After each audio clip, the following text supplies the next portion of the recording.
काय काय चाललंय कुठे? दादासाहेब सावकाश. काय? हे बघा मी घाबरू नका. मी मी मीरा आहे. हे बघा दादासाहेब मी काय म्हणत होते तुम्हाला काहीतरी बोलायचं होतं ना. दादासाहेब आपल्याला बोलावं लागेल. आपल्याकडे फार वेळ नाहीये. बोला ना काय सांगायचं होतं तुम्हाला? नाही मी मी मी बाथरूम मध्ये होतो. इथे अचानक कसं काय आलो? काय चाललंय माझ्यासोबत मला काहीच कळत नाही. सगळं सगळं खूप मी कुठे आहे? मी बापरे. दादासाहेब मी तुम्हाला सगळं समजावून सांगेन पण तीही वेळ नाहीये. आपल्याकडे फार वेळ नाहीये. दादासाहेब माझ्यावर विश्वास ठेवा. तुम्हाला मंजिरीबद्दल काय सांगायचं होतं बोला ना प्लीज. नाही नाही नाही स्वप्न आहे कसं ते मला काही कळत नाहीये. कालपासून इतके विचित्र आणि भयानक अनुभव येतात माझ्या वाट्याला. मला काही कळेल असं झालेलं आहे. कशावर विश्वास ठेवायचा कशावर नाही मला काही कळत नाही. हे मीरा. दादासाहेब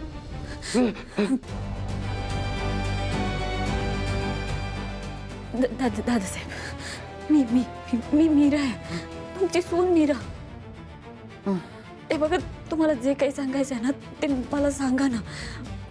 माझ्यावर विश्वास ठेवा. हे स्वप्न नाहीये. प्लीज बोला. हे बघा ही संधी नाही तर सगळं हातातून निसटून जाईल.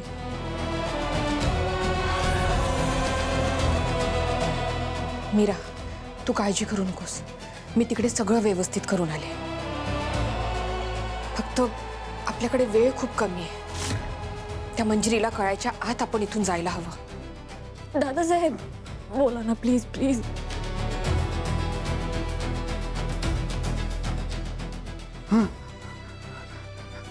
तू खरंच आहेस मीरा. मी मी सगळं सांगतो तुला.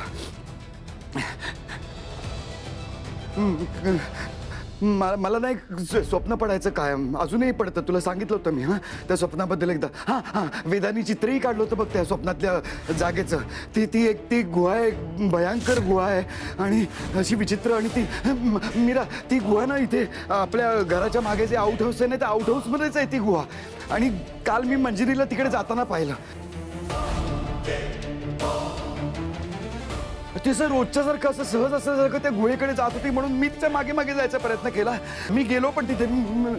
हो हो मीरा मी त्या गुहेत पण गेलो आतमध्ये आणि ती तशीच होती भयंकर गुहा. आणि पण नंतर काहीतरी झालं. मला मंजिरीच्या मागे जाता झालं नाही. कोणीतरी मला थांबवलं.